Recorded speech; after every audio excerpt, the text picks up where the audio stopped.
ការទៅនិយាយថាសបាយអើយសបាយប៉ុន្តែមកវិញនិយាយថាអេតិតែម្ដងបងប្អូនអ្នកណាខ្លះដែលទៅលេងភ្នំវៀតណាមកាលថ្ងៃមុនការចូលឆ្នាំចិនចូលឆ្នាំយូរណាអញ្ចឹងបងប្អូនកុំភ្លេចទស្សនាវីដេអូនឹងពីដើមដល់ចប់ថាតើខ្ញុំឆ្លងកាត់អីខ្លះបងប្អូនហើយតែបងតបានមួយវីដេអូនិយាយថាពលចិត្ត700តែម្ដងគឺដោយសារហ្នឹងដោយសារកត្រកហកកត្រកហើហ្នឹងបងប្អូនទាំងអស់គ្នាចាតម្រាំតែបានវីដេអូកុំតម្រាំតែបានរូបថតស្អាតមិនងាយទេលោកឲ្យត្រូវឆ្លងកាត់ច្រើនណាស់អ្នកស្រ័យចូលក្រុងអ្នកក្រុងចូលស្រ័យយល់ថាអូយល្អសោចល្អមើលខ្លាំងមែនតើពិសេសនេះអាកត្រកនេះអូយពលអាហ្នឹងបងប្អូនចាអញ្ចឹងតម្រងតែបានទៅដល់នៃជីតាមផ្លូវហ្នឹងបងប្អូនឃើញផ្លូវហ្នឹងទេតាចេះជីទៅនេះផ្លូវហ្នឹងបងប្អូនផ្លូវដែលខ្ញុំកំពុងតែថតហ្នឹងតែសើខ្លាំងមែនតើផ្លូវស្រុកគេនៅវៀតណាមយល់ថាធំមួយធំយល់ថាសម្បូរផ្កាតាមដងផ្លូវណាហើយជីទៅចេះជីទៅកើតចិត្តដល់ភ្នំបងប្អូននេះចិត្តដល់ឃើញទេដល់ឥឡូវហើយចាឆ្លងកាត់អីខ្លះកុំភ្លេចមើលវីដេអូហើយកន្លែងចតឡានផ្សេងបងប្អូនកន្លែងតុកឡានផ្សេងកន្លែងតុកម៉ូតូផ្សេងឥឡូវនេះគឺយើងយកម៉ូតូទៅតុកសិនអញ្ចឹងកន្លែងគេតុកហ្នឹងគឺគេ scan ផ្លាកលេខម៉ូតូយើងសិនកុំឲ្យច្រឡំហើយមានអីចឹងណាចាកុំឲ្យភ្លេចមកពេលមកវិញហុចបាននឹងឲ្យគេទៅ3000ដងស្មើនឹង400ទៅ500ខ្មែរគឺជាការស្រេចតែម្ដងយកធូរថ្លៃទេបងប្អូននៅស្រុកយូណាហើយកន្លែងខ្ញុំចង្អល់នេះបងប្អូនទូចហ្នឹងអាហ្នឹងឯងកត្រកហោះកត្រកហើគេពលដោយសារហ្នឹងបងប្អូនចិត្តងាប់ចិត្តរស់ទៅការទៅនិយាយថាស្បាយមុខរីកដូចគាត់ជីពេលមកវិញមុខស្អុយលឹះស្អីទៀតចាបើមិនស្អុយមិនគ្នាពលចង់ងាប់ហើយណែឥឡូវនាំគ្នាដើរទៅទិញមួកតាម៉ៅអស់30000ចា30000ដងណា30000ដងអូខេហើយដល់វគ្គឡើងនេះគឺទិញសម្បត្តិសិនបងប្អូនទិញសម្បត្តិចូលទិញសម្បត្តិច្រឡំជិះយន្តហោះជិះកត្រកអស់ចិត្ត2នាក់ហ្នឹងចិត្ត1លានណាបងប្អូនចាគឺ1លានដងប្រហែលនឹងប្រហែលជា12 13 14ទៅ150,000ប៉ុន្តែមិនដល់150,000ហើយមុននឹងចូលទៅគឺឆ្លៀតថតផ្កាកន្លែងនេះសិននិយាយថាស្អាតខ្លាំងមែនទែនបងប្អូនហើយនេះទេសភាពនៅក្រៅក៏ស្អាតតែតាមកាប៉ិតទៅគឺថាមានណែចិនដើរឡើងទៅប៉ុន្តែដោយសារខ្ញុំទៅតាមគេតាមអញលើកទី1បងប្អូនចាមនុស្សទៅលើកទី1អញ្ចឹងយើងទៅមើលគេមើលអញគេទិញអីយើងទិញនឹងតាមគេទៅចាគេធ្វើអីធ្វើនឹងតាមគេនាំតាណាក៏យើងទៅនឹងទៅប៉ុន្តែនិយាយថាល្អសើចល្អមើលពិសេសកន្លែងនេះបងប្អូនអ្នកស្រ័យចូលក្រុងអ្នកក្រុងចូលស្រែមែនជិះចណ្ដើរយន្តនេះបងប្អូនហ្នឹងគេហៅចណ្ដើរយន្តនេះចាចណ្ដើរយន្តអញ្ចឹងហីក៏ចណ្ដើរយន្តមួយទៀតក៏មានចណ្ដើរយន្តប៉ុន្តែយើងចុចទៅវានេះបើថានៅតែមួយកន្លែងអានេះវាមានតែចណ្ដើរកង់ទេតែខ្ញុំហៅចណ្ដើរយន្តដែរប៉ុន្តែទៅឡើងលើភ្នំដូចមិនឡើងភ្នំទេបងប្អូនដូចទៅផ្សារទំនើបអីមិនទេឃើញហីមានចណ្ដើរយន្តចណ្ដើរអីណាណៃទំនើបខ្លាំងមែនទែនលើភ្នំគេនេះដាច់ទំនើបតិចខ្ញុំថានៅកន្លែងណាទំនើបមែនទែននៅលើភ្នំបងប្អូនចាហើយជ្រៀតចូលទប់ទឹកបន្តិចសូម្បីតែទប់ទឹកខ្ញុំថតដែរចង់និយាយចឹងណា review សពគ្រប់បែបយ៉ាងហើយទប់ទឹកក៏ខ្ញុំថត review ដែរ review ឲ្យអស់ចង់និយាយចឹងណានេះថតតម៉ៅហួយមើលទៅថ្មិញគេទៅដឹងហើយស្ញាញ់ឲ្យមកដល់ឡើងនេះបងប្អូនគឺដល់វគ្គជីកត្រកឲ្យបងប្អូនអើយហើយយល់ថាជនជាតិគេឃើញយើងយល់ថាស្វាគមន៍ឃើញខ្ញុំរាដៃបងប្អូនស្វាគមន៍មកនេះយើងរហូតខិតខែយើងណាចង់និយាយចឹងហេតុតែយើងយកលុយទៅឲ្យយួនមែនហើយដល់នេះឃើញកន្លែងកម្មធំនេះបងប្អូនគឺឡើង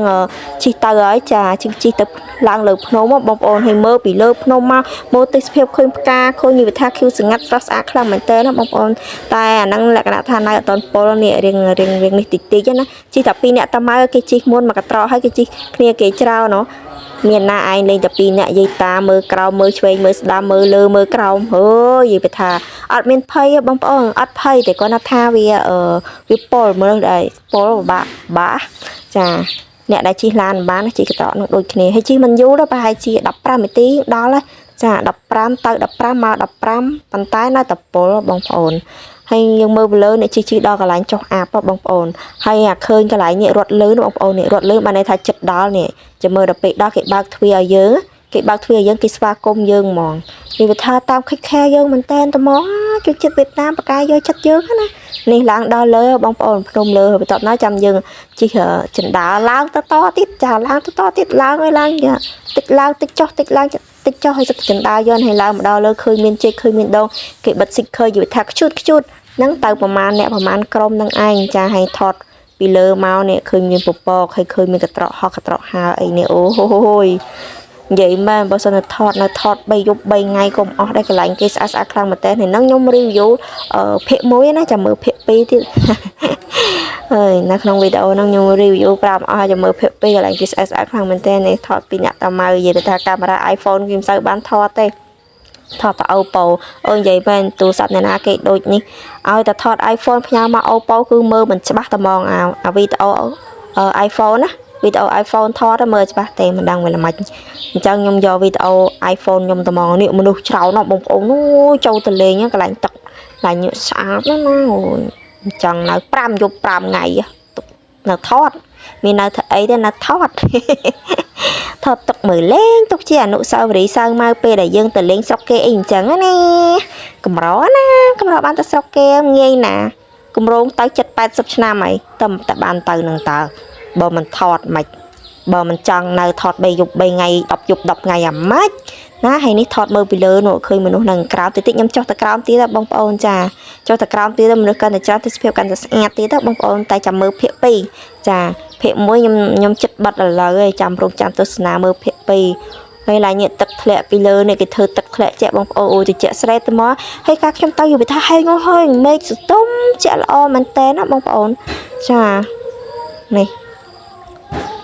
អើយហត់និយាយណាបាយនេះធ្វើទឹកធ្លាក់នេះឡយអានេះចុះទៅក្រៅមកបងប្អូនចាំមើលទៅដល់កន្លែងមួយទីកន្លែងគេទុំធ្វោស្អាតខ្លាំងធ្វើដូចឯងធ្លាប់ទៅមុនអញ្ចឹងប៉ុន្តែ